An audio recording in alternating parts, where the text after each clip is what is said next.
ნაწარმოები შეიცავს თამბაქოს ნაწარმის, თამბაქოს აქსესუარის ან მოწყობილობის მოხმარებას. ნუ აიძულებთ ბავშვებს ისუნ თქვენ თქვენი კვამლი. მოწევა მამნებელია თქვენი ჯანმრთელობისათვის.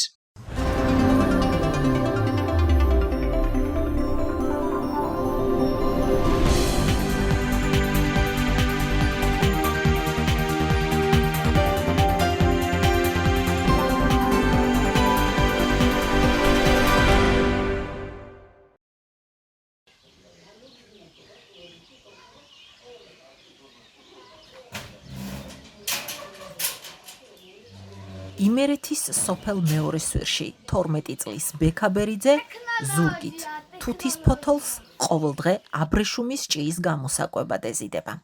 თითქოს არაფერი ჩვეულებრივი ამბავია, მაგრამ ამ უბრალოებაში იკვეთება, როგორ ბრუნდება დასავლეთ საქართველოს ოჯახებში აბრეშუმის ჭია, ოჯახური შრომის, მოთმინების და შემოსავლის წყაროთ. აქ ოდითგანვე აბრეშუმი მხოლოდ ძაფი კი არა, სოფლის რიტმი, ბავშვების პასუხისმგებლობა, ქალების ხელსაქმე და ოჯახის იმედი იყო. დღეს ეს დარგი თითქმის დავიწყებულია, მაგრამ იმ ეზოებში, სადაც ოდესღაც თუთის ფოთლების შრიალი და ჭიის ჩუმი მოძრაობა ისმოდა, ჯერ კიდევ ახსოვთ, როგორ იწყებოდა აბრეშუმის გზა ერთი საზურგე ფოთლით. იმერეთში თუთას ბჟოლას ეძახიან. ბექას მოტანილ ბჟოლის ფოთოლს სანამ ჭიას მისცემენ, ელენე ყურადღებით ათვალიერებს, თუ საჭიროა წმენს. ალბათონი ლამროს პოსტი შევხვდა ინტერნეტში და ეს სურვილი სულ მქონდა ბავშვობიდან, რომ მეხილა ეს რაღაცა საოცარი მწერი, რომელიც ძაბს აკეთებდა და მე იქიდან ქსოვილები შეგვეძლო შეგვექმნა. ქართული ჯიშია, ჭია ეს არის ქართული აბრეშუმი. ჩვენთან ახლა იმერეთში დიდი თუთის ხეებია და ახლა ბავშვები რომ არ მეხმარებოდნენ, ისე ვერ შევძლებდი ამას. ბავშვები კრეფენ ფოთოლს, ჭრიან ტოტებს და იქიდან მე უკვე ყველა ვიღებთ მონაწილეობას, ესე რომ ვთქვათ. მოვლაში საოჯახო, ნუ ახლა მთლად სახალის არ არის, ან სიცხეში გიწევს, ან რაღაც ან უნდა მარაგი უნდა გქონდეს იმის, რომ ფოთოლი გაწვიმდება, უნდა გქონდეს, ვერ მოაშიებ ჭიას. სველი არ უნდა დაულაგო. და წვიმაში კიდე შეუძლებელია ხო დაკრეფა და სველს კიდე მე რაღაცა დაავადებებს იწვევს ისეთ სპეციფიურს, რომ არა და ამდენი ნაშრომი ჩაგვეყრება წყალში. ფოთოლი დიახ, უნდა გავასუფთავოთ ნაჭრით და შევინახოთ ან წყალში ჩავდოთ დიდი ტოტები და მე ნოტიო ტილოში ვახვევთ. და ისე ვინახავთ, ანუ ვიზოგებთ, რომ თქვათ, როცა არის წვიმიანი ამინდები, გქონდეს საკვები ჭიისთვის. რისკები ძალიან დიდია, იმიტომ რომ იმერეთში ხა ეს დასავლეთში კონკრეტულად და მთელ საქართველოში ეს ფაროსანას პრობლემა არის და რომ მიწამლება ირგვლივ გარემო თავისთავად ჭიაზეც მოქმედებს, იმიტომ რომ ეს ფოთოლი მოხდება იმ დაკვამლიანებაში, მიუხედავად იმისა შარშან ფანჯრები, კარი ჩავკეტე, რომ ველოდებოდი თუ არ ველოდებოდი, მაინც მზადყოფნაში ვიყავი, ფოთოლიც მოვიმარაგე, მაგრამ სადღაც ან ჭუჭრუტანაში, ან რაღაცა შემოვიდა, ხესაც მანამდე რო არ ვიცოდი რისგან იხოცებოდა, ირგვლივ თუ იწამლება მაგალითად ვენახი რამე ისეთი ძაფრი შხამიანი პრეპარატით, ისიც მოქმედებს. აი მაგალითად თუ ძალიან მცხუნვარე პერიოდია, შეიძლება ფოთოლი გამოშრეს და ისიც თავისთავად მოქმედებს. თუ ძალიან წვიმებია და ტენიანობა, ეხლა ხან გავიგერო, ტენიანობის აპარატი უნდა იყოს და ტემპერატურა უნდა რეგულირდებოდეს. Τι არის ნამყენი თუთა, რომელსაც აი ეხლა უკვე მესამე ასაკიდან მეოთხე ასაკში ვაჭმევ და ძალიან დიდი ფოთლები აქვს. აი ძალიან დიდი ფოთლები აქვს და ეს არის ნამყენი. მაგრამ ორი ძირი მაქვს კიდევ ისეთი, რომ ველური თუთაა და იმას ახალი ჩვილები რო არიან და მაშინ რო შეუძლიათ რომ მოერივნონ ამ უფრო რბილი და ნორჩი პირველ ასაკში, ეხლა გადმოვარჩე ცოტა მოგვიანებით დაჭეკილი ჭიები და შედარებით აი ყლორტები. აი ამას უფრო მარტივად მოერევიან. დიახ. და შემდეგ უკვე ეს სქელი ფოთოლი, რომელსაც მოკრეფის დროს აი რძე გადმოსდის. აი ნაჭამი როგორი საინტერესოა და ამით ძალიან ისეთი იდეებით დახატავს ადამიანს. იდეების პროფესიით მხატვარი გახლავართ და იდეები მომივიდა ინსპირაცია ეგრეთ წოდებული, რომ გამიკეთებინა რაღაცა და აი მაგას სრულყოფილებაში რომ მოვიყვან, უკვე რა ნივთი შეიძლება რომ გაკეთეს ესეთ საინტერესოებით, მე ხა მე პირადად როგორც დედა და ინტერესიდან გამომდინარე ხა გითხარით რომ პროფესიით ვარ გამოყენებითი ხელოვნების მხატვარი და ეს არის ჩემი უშუალოდ ჩემ პროფესიასთან არის კავშირი. მაგალითად რაღაც ბოჭკოდან მივიღოთ, აი მატყლიდან მაგალითად ძაფი, ხო, შალის ძაფი, აბრეშუმიდან და მე უკვე შემდეგ ქსოვილი. აი სულ მქონდა მაგის ინტერესი, რომ როგორ შეიძლებოდა, როგორ რაღაცა მიმეღო ისეთი, რომ დამემშვენებინა ჩემი ხელნაკეთი და ამ დამშვენებასთან ერთად ყოფილიყო საკმაოდ ისეთი ღირებული. ღირებულება ახალი სიტყვა ხო აი მირინოსთან მაქვს მაგალითად შეხება მირინოსის მატყლი ქართული მატყლი და აი ამასთან შეთანხმებით რაღაც კოლაბორაციას ვაკეთებ და ძალიან საინტერესო გამოდის აი შარფები თექის მე ცოტა სქელს ვაკეთებ კიდევ ქსოვილს აბრეშუმთან შეფარდებაში და ძალიან საინტერესო გამოდის მე უკვე ჩანთებთან ტყავთან ზესტაფონელმა ხელოვანმა საკუთარი ბრენდი იმერელო დააფუძნა და აბრეშუმისა და თექის კომბინაციით ნატურალურ ტყავზე ხელჩანთებს ამზადებს. ამბობს, რომ აბრეშუმის ინტეგრირება სხვადასხვა ნივთში არა მხოლოდ ვიზუალურად გამორჩეულ შედეგს იძლევა, არამედ პროდუქტის ღირებულებასაც ზრდის. სწორედ ამიტომ ასეთი ხელნაკეთი ნივთები კომერციულადაც მომგებიანი აღმოჩნდა, რადგან მომხმარებლის ინტერესი მაღალია. აქ არის ახლა როგორც ქართული იმერული ცხვარის მატყლი, ქვედაფენად მირინოსიც არის და აი აბრეშუმის გაფორმებული თეთრი რაც არის, ხო ეს არ შევახე ხელი და თავისივე ფერით ესეთი ბზვინვარება და საინტერესო ეს მისცა, მიანიჭა უფრო მეტად. აბა სხვა ნივთებზეც მომიყევით. აი სხვა ნივთები. დიახ, აი ეს აბრეშუმის ქაღალდი. კიდევ ასევე ვარ დაინტერესებული კალიგრაფია, ჩემი უკვე პროფესიადაც იქცა და აი ეს ქაღალდი ამის სწავლება გავიარეთ მუზეუმში, აბრეშუმის სახელმწიფო მუზეუმში და კალიგრაფიული ნამუშევრებიც მაქვს. ახლა ამჟამად არ მაქვს მასზე შესრულებული და მე ეს არის პალიტრა. ანუ ესეც აბრეშუმის მუზეუმში შესწავლილი, ანუ კურსის შედეგია. ღებვა. აჰა. სხვადასხვა მინერალურია აქ რასაც ხედავთ? თუ არა? ძირითადად აბრეშუმია ეს შიფონს რომ ეძახდნენ ეს არის ეს უკვე მოხარშული, ისე პარკი, მკრივა და სხვადასხვა ბუნებრივ მასალაში არის შეღებილი. აბრეშუმის წარმოება თითქმის უდანაკარგო პროცესია. ელენე აბრეშუმის ჭიის ექსკრემენტებსაც კი იყენებს, როგორც შეუცვლელ, უალტერნატივო და ბუნებრივ სასუქს. ამ მაგალითზე კარგად ჩანს, რომ აბრეშუმი მხოლოდ ძაფი და ქსოვილი არ არის. ის შეიძლება იქცეს ეკოლოგიურად სუფთა, კრეატიულ და ეკონომიკურად საინტერესო წარმოებად. ჩვეულებრივი ბიოსასუქია და ვნახოთ მისი შედეგიც. აბა წავედით.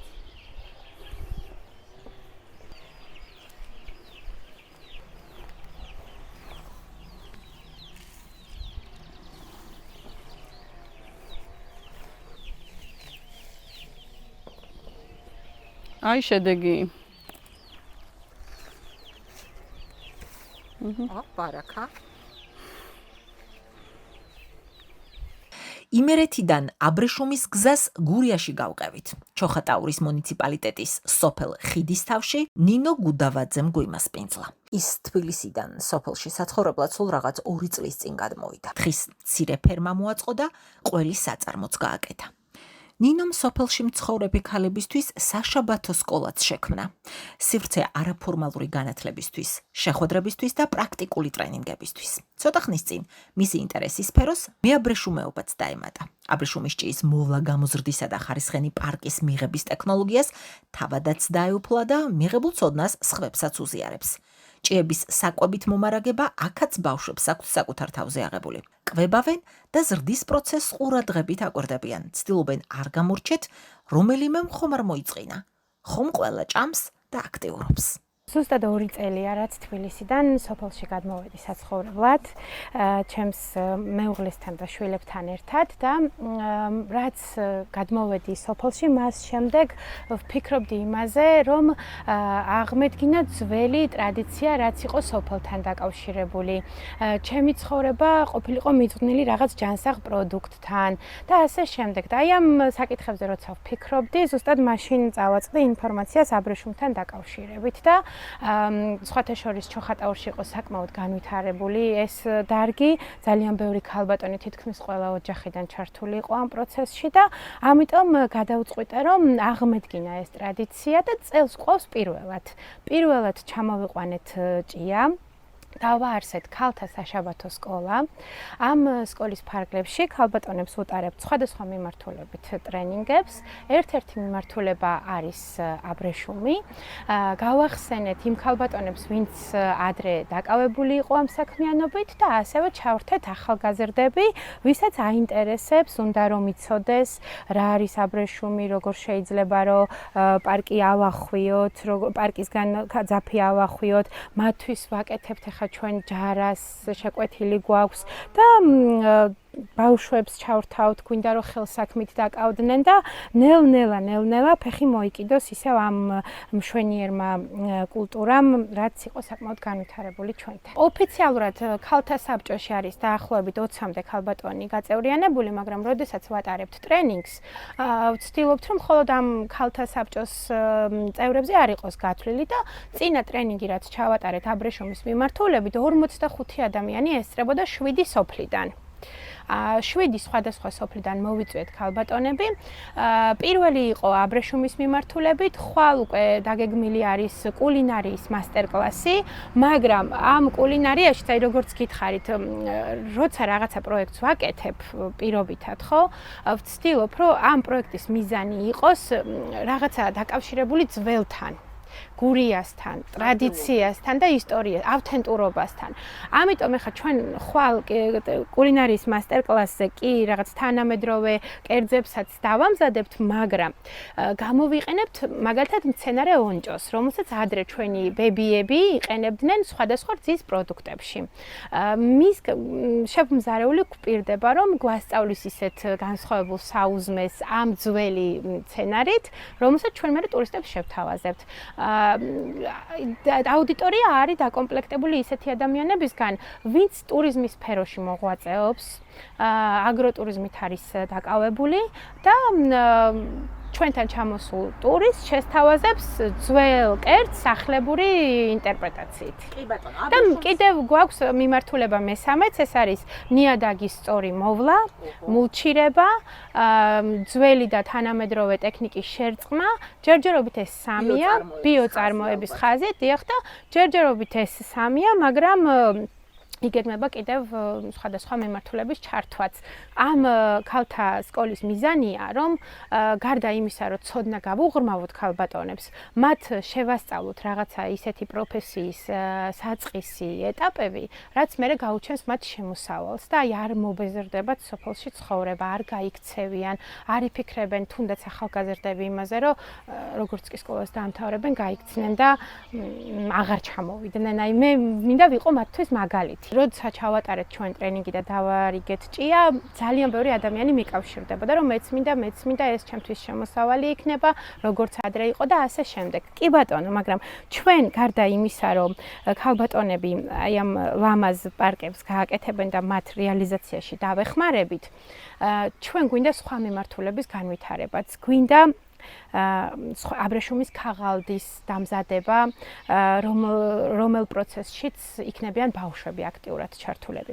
ჩვენ გვინდა კოსმეტიკური საშუალების გაკეთება, ჩვენ გვინდა ასევე საპონის გაკეთება, გვინდა ტყავთან ამ ყველაფრის შერწყმა და ამ პროცესებში ქალბატონები ამას რომ ისწავლიან, დაამზადებენ ნივთებს, რომელსაც მერე გააყიდიან და ეს იქნება მათი შემოსავალი. ანუ არ მინდა რომ მხოლოდ აი ამით დამთავრდეს და ჩააბარონ და ეს იყოს გაჩერების წერტილი.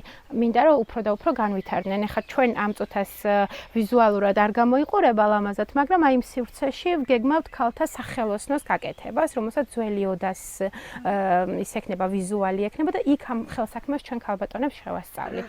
ჩვენ ვერ გავექცევით იმ აზრს, რომ სოფლის მოსახლეობა სამწუხაროდ ცდილობს ქალაქში, დედაქალაქში წასვლას და იქ დასაქმებას. და როცა ამ ადამიანებს ჩვენ ვეტყვით და უკვე ვეუბნებით, რომ მათ შეუძლიათ კონდეთ რაღაც ხელსაქმე, რომელსაც ასე თუ ისე იცნობენ და იციან, განვითარებული იყო ჩვენთან, ეს არის მათთვის სტიმული. ეს არის მათთვის შემოსავალი, რომ პარალელურად ოჯახში საქმიანობისა, პარალელურად იმ საქმისა, რასაც აკეთებენ სოფელში, ხო, საკმაოდ რთული ცხოვრება უწევთ სოფლის მაცხოვრებლებს, იმიტომ რომ სხვადასხვა საქმით არიან დაკავებულები, პარალელურად მაინც უმეტესობა თანახმაა, რომ აი დასვან აბრეშუმი, იმიტომ რომ ეს იქნება მათთვის დამატებითი შემოსავალი.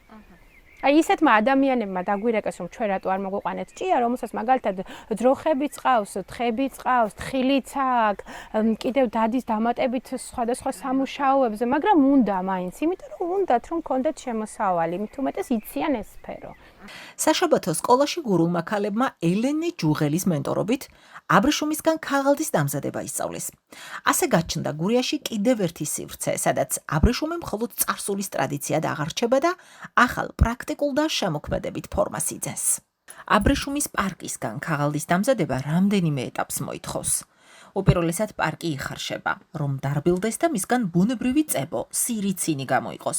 სწორედ ეს ნივთიერება ეხმარება ბოჭკოებს ერთმანეთთან შეწებება შეკვრაში. ხარშვის დრო პარკის მდგომარეობაზეა დამოკიდებული, თუმცა ჩვეულებრივ პროცესი დაახლოებით 30 წუთამდე გრძელდება. შემდეგ დარბილებული პარკი ხელით იშლება. ბოჭკოები ერთმანეთისგან ფრთხილად ცალკევდება და მიღებული ბადისებური მასა სპეციალურ ფორმაზე თანაბრად იფინება. ქაღალდის ფენის შესაქმნელად. რამდენიმე ფენა ჯვარედინად ერთმანეთს უნდა გადაედოს. პროცესი საკმაოდ სახალისო და ვიზუალურად ლამაზი სანახავია, თუმცა შრომატევადიც და პარკის დაშლა სპეციალური ტექნიკის მიგნებას გულისხმობს. აი ამ შევიძებნოთ თავი. შეხედე, აი ეს, ნახე. ეს სანამისა ცხელია თუ ვიროთ შევდება. მე დავწერ და არ უნდა დავწიწკნოთ, აი და გააცალო ერთმანეთს ვერო. არ არის ადვილი და ეხლა ამაზე რომ დაწერ კალიგრაფიულად ერთი მომერო მიხება მეცქნა. ეს ჩემი ხელით თუ არ მექნა, ასე ვერ მივხვდებოდი რა, რთული ყოფილა. ანაბრად და დავწოვოთ. კარგია? გალომტივად მეყვა.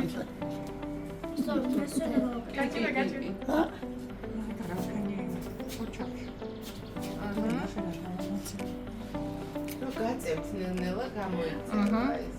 აი მართლა ახლა პირველი მცდელობაა და ამას მერე ხელი გონება ყველაფერი მიეჩვევა და ცოტა ფჩხილიც დომებია. ხო. წინაპრები რა საკეთებ.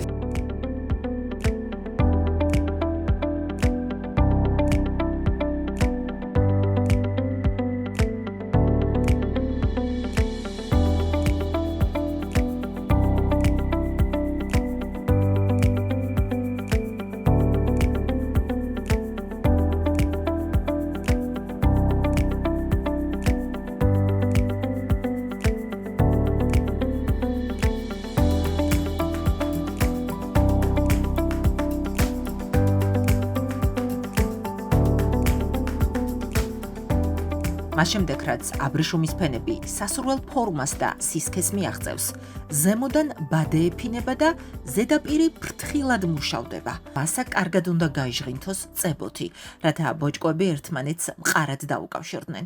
ამის შემდეგ ქაღალდი მზეზე, ჰაერგამტარ ზედაპირზე, ჟალუზზე ან ბადეზე იდება და შრება. საბოლოოდ კი მიიღება მსუბუქი, გამძლე და ბუნებრივი ტექსტურის მქონე აბრეშუმის ქაღალდი. ვცადოთ რომ შევამოწმოთ სადმე არ იყოს დარჩენილი სიცარიელე. აი ესე გადავხლავთოთ ერთმანეთში. ნახეთ თითქოს და შეასწორეთ ეგრე რომ სიცარიელი არ კონდეს, რომ მე ქაღალდი არ დაგვეშალოს.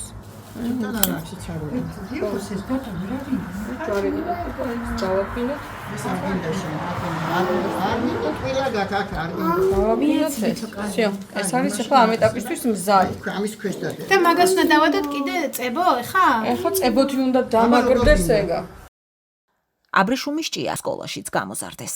მოვლის პროცესში სკოლის პერსონალიც და მოსწავლეებიც ჩაერთნენ. აბრეშუმისგან ქაღალდის დამზადების ტრენინგს სკოლის მოსწავლე მასწავლებლებიც ესწრებოდნენ. მათთვის ეს იყო შესაძლებლობა უკეთ დაენახათ, რა გზა შეიძლება გაიაროს აბრეშუმმა პარკის მიღების შემდეგ და როგორ შეიძლება მისი პრაქტიკაში გამოყენება. ცდილობამ რომ ბავშვებში აბრეშუმისადმი ინტერესი გაეღვიძებინათ, გაამართლა.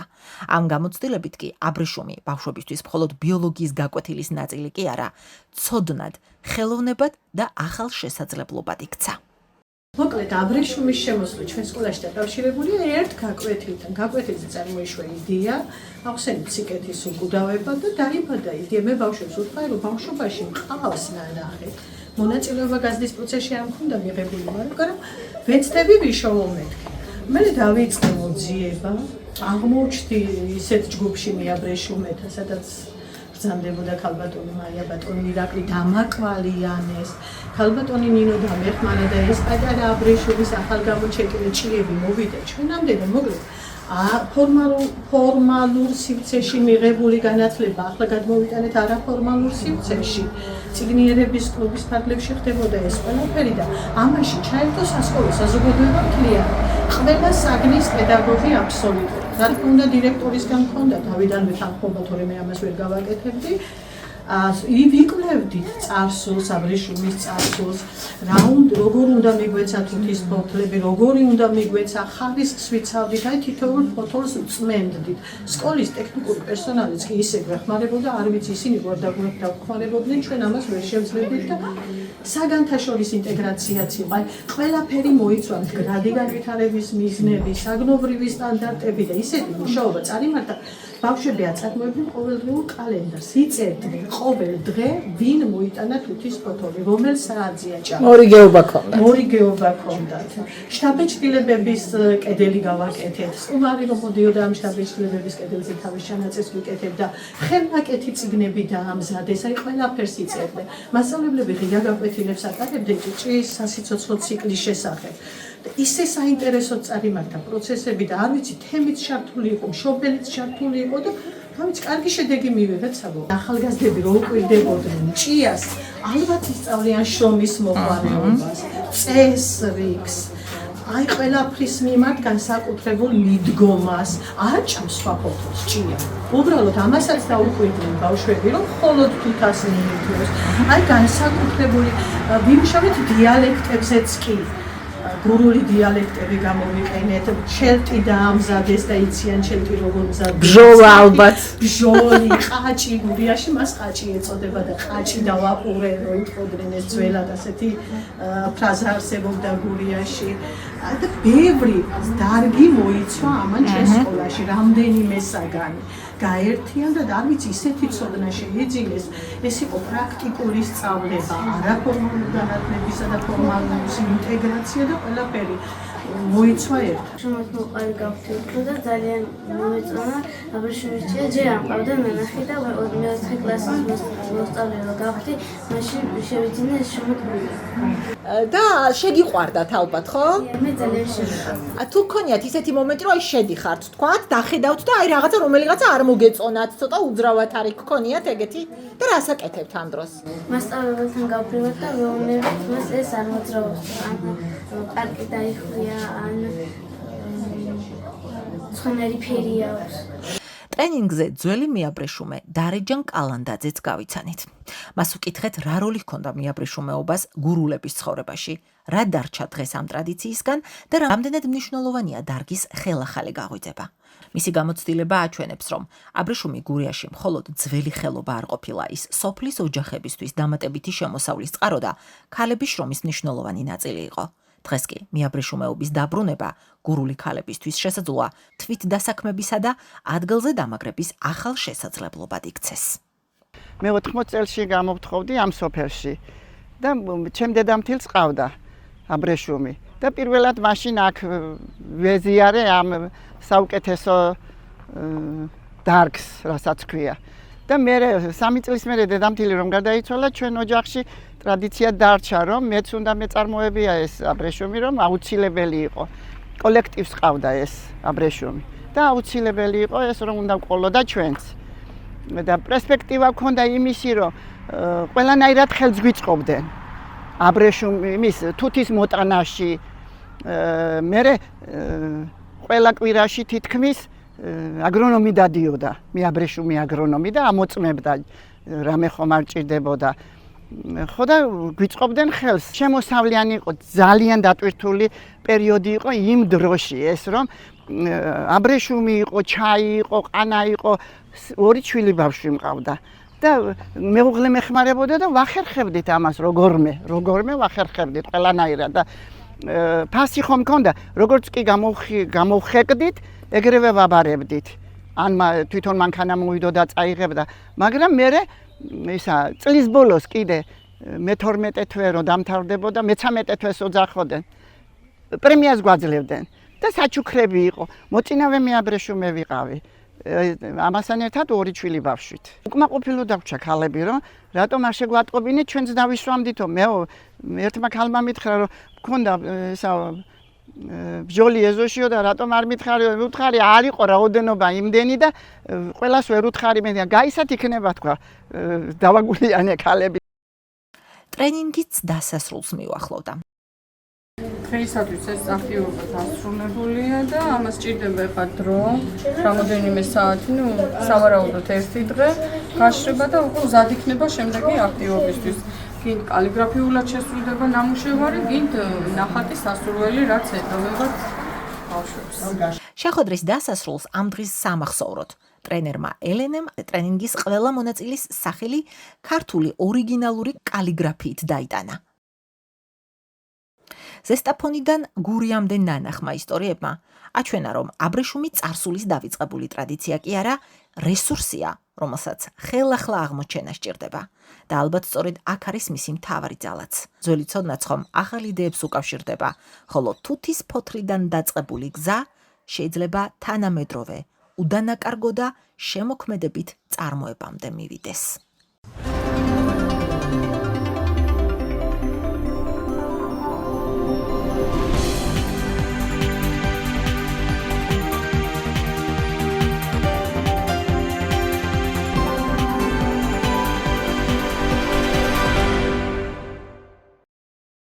ნაწარმოები შეიცავს თამბაქოს ნაწარმის, თამბაქოს აქსესუარის ან მოწყობილობის მოხმარებას. ნუ აიძულებთ ბავშვებს ისუნთქონ თქვენი კვამლი. მოწევა მავნებელია თქვენი ჯანმრთელობისათვის.